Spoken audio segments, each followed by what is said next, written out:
just thank you all so much for coming, especially on such a cracker evening. The rain just hasn't stopped, has it, for months, but thank you very much for coming out.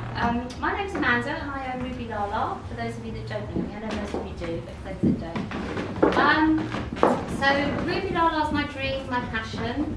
I came from a profession, sort of a psychology background profession that I've been for 20 years. I have no retail experience whatsoever, I have no fashion experience whatsoever, but I love people and I thought that was good enough to open a shop, so there you go. And you love fashion. And I love fashion, yeah. And I'm a bit of a shopaholic, so I guess it made sense to open up a shop, didn't it?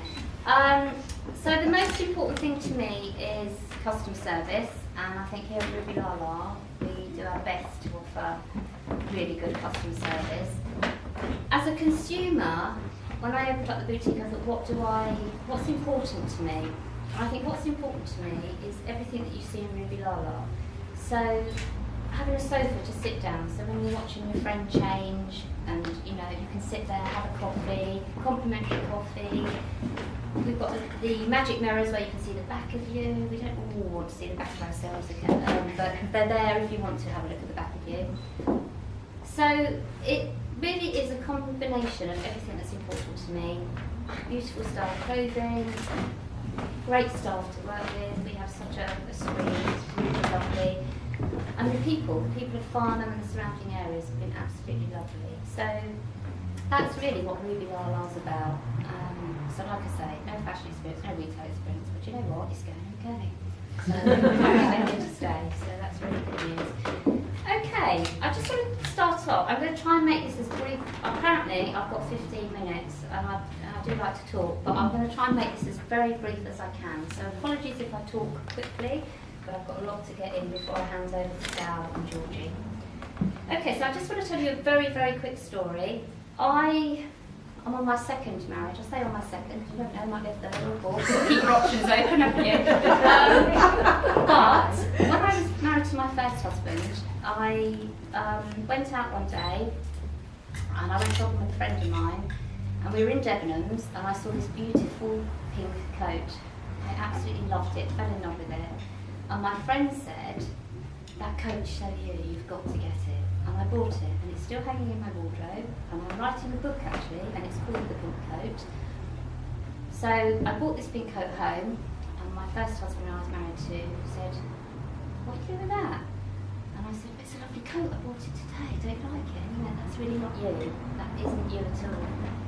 But my friend had said, "That's really you," and I started thinking about it. And I couldn't quite put it in my wardrobe, so it hung up in my hallway for about a week. And everybody that came round said, "That coat is so you, Amanda, that coat is so you." And my husband, who had known me for years and years, kept saying, "That coat's not you." The moral of the story is that coat was very much me. He didn't know me. And there's a big long story that follows, but you'll have to read the book when it's published. So sort of thought to indulge you there. Okay, so I'm going to read a bit from my notes. And then I'm just going to tell you another couple of little stories at the end. So that's me, my 15-minute slot. So, do you ever look at someone and think, what on earth are they wearing that? Come on, be honest. Have we all done it? I certainly have. Well, maybe they're wearing it because they've been influenced by social media or things around, but also maybe they're influenced by their emotions and their memories too. What springs to mind is the nature-nurture debate. I don't know for those that might know a bit of a psychology background. So, our mannerisms, behaviours, and is that from nature, nurture, or both? That's a debate that's still going on. If you find the answer to that one, let me know, because I'm still wondering about it myself. But these are pictures of me when I was just shy of 2. So, was I born to love fashion, to love high heel shoes and a lovely shiny handbag, or was it because of the influence of my mum? I can't ever remember my mum wearing those shoes, so I'm not even sure they're hers. They could have been my older sister's, I don't know. But that's the nature-nurture debate. I don't know if it was the influence of seeing my mum's fashion or whether I was actually born just to spend money on clothes. You're a woman. Okay, so nurture suggests that we're exposed as children, the things that we're exposed to as children impact on how we are now. Probably most of the time we're unaware of it, but all those influences will have an impact on who we are now, on our mannerisms, our behaviours, our choices, and also our personalities. So the same could be said for what you wear too. So subconsciously, we might go for a certain shape, colour or fabric, because maybe we've seen our mum in that, or maybe influences that we had around us as children. You know, we were exposed to that sort of design, colour, material. An example that comes to mind actually is my dad. I love a little bit of black, but I never wear completely black. I know when I was younger, my dad was very old-fashioned. My parents were a lot older when they had me. And my dad associated black with funerals. So therefore, if I came downstairs in black, I was told to go back up and change, because black was too dark. You know, what was I dressing like that for? And he was lovely, don't get me wrong, but he had this thing about black. So now, when I was sort of putting this together, I was thinking about, I do wear black, but I very rarely wear completely all black. I'll always put a colour with it or something, just to take off being all in black. So I don't know if my dad had any influence on that, but not. In addition, we're more inclined to wear clothes that in the past made us feel good, or safe or secure. So if you think about, perhaps a good example would be maybe in your early 20s, you were having a really good time. That style that perhaps you attached to back then, subconsciously gives you the feel-good factor, and you tend to carry that through life. Or maybe you don't. And you're likely to stick with it. Maybe not completely, but it will always be there. It will always be an influence. Likewise, if you went through a time where you dressed and it made you feel safe and secure, that's something else that you can bring through life with you. Or if you're going through a challenging time in your life, maybe you'll revert back to that style because of the subconscious feelings that it might hold for you. And also, we quite often attach to something in our wardrobe. I've got a jacket that I bought when my son was 6 months old and I can't part with it. It's a bit of a classic too, so I can bring it out year after year, but there's something about attaching to that as well. Also, quite often we fear change. So I'm just thinking we might have a particular style that we like. For example, maybe we used to wear knee-length skirts, and then suddenly everybody announced fashion's changing, we're wearing ankle-length skirts. And it's not until Marks and Spencer's start bringing it in, and you start seeing it, that you might then start to feel a bit more comfortable to dip your toe in and maybe look at it, but no, I'm still sticking with what I know, this is what I know. And then you start to see people around you maybe wearing it, the influence of social media, even in your office, and you might be more inclined to try it, and then before you know it, you're wearing skirts that come down to here. Or maybe you're a bit like me and you'll stick to your guns and you won't be influenced by because someone's told you, it's like, no, I'm not doing it. So, but generally, the influences around us will maybe change, but there's always that fear, so it takes some time before we're confident enough maybe to go and do that change.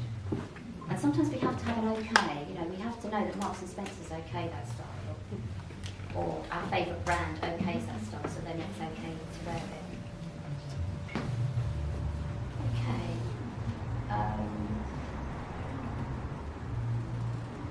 Okay. I will just say a little bit about trends. I think that it's very important for a lot of people to fit in. So therefore, quite often people will follow trends because they want to fit in. At school, we're subjected to wearing uniforms, and that's great. We all know we've got to wear that uniform. Some people resist, and some people don't.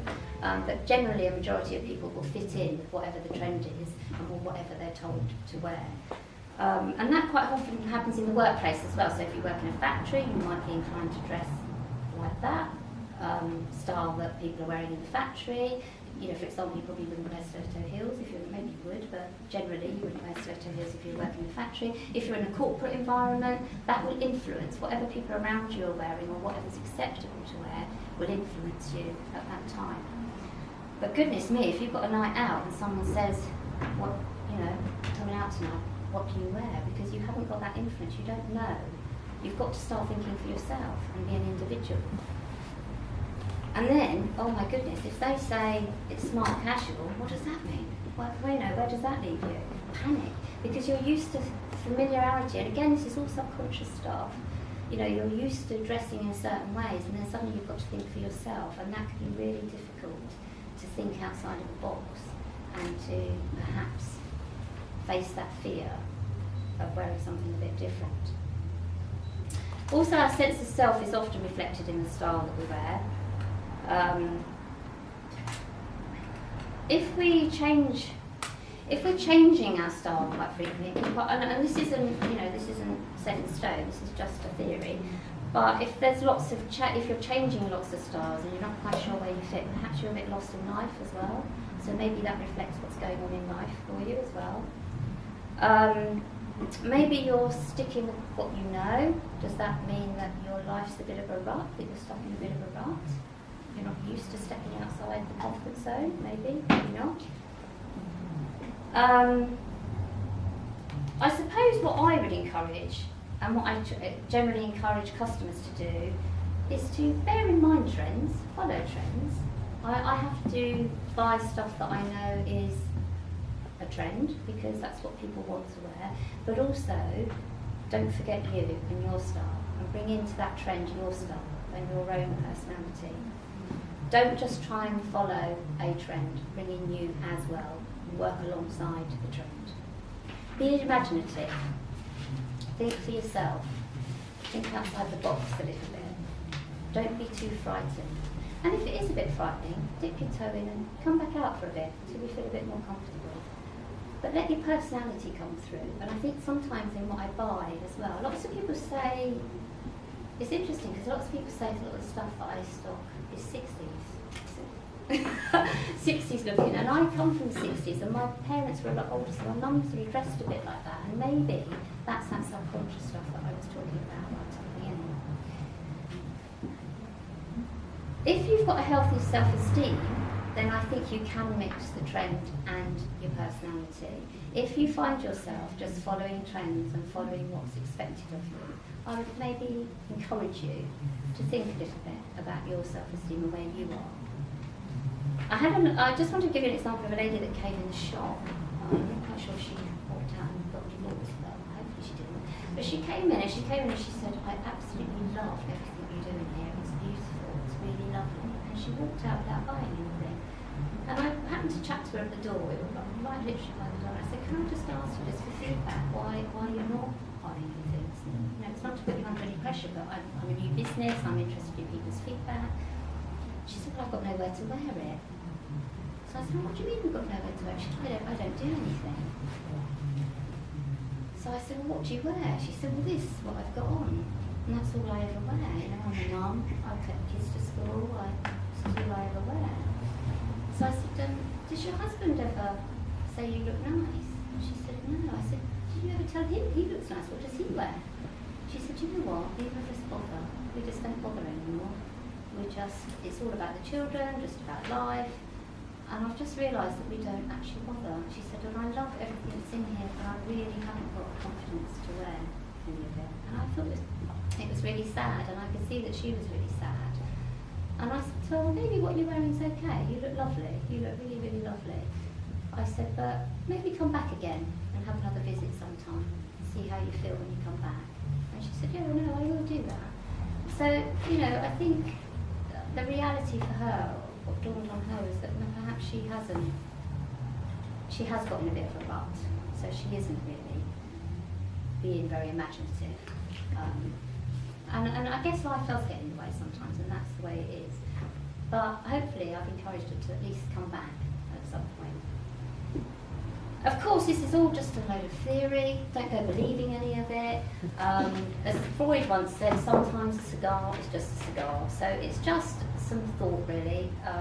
And like I say, it is not set in stone. It's just some thought to think about. I think that's about it from me. I don't think there's anything else that I want to really cover. I know we look at colour and we look at style, and I think that is really important, but because I come from a psychology background, I was just really interested in what makes people tick, especially, running the company and the business as well. I'm really interested in what may be going on for people consciously and unconsciously too. Because I can't get my head around the shape stuff, and I can't get my head around the colour stuff. So I'll go with this, and I'll let get on to the colour stuff and the shape stuff as well. So that's all from me.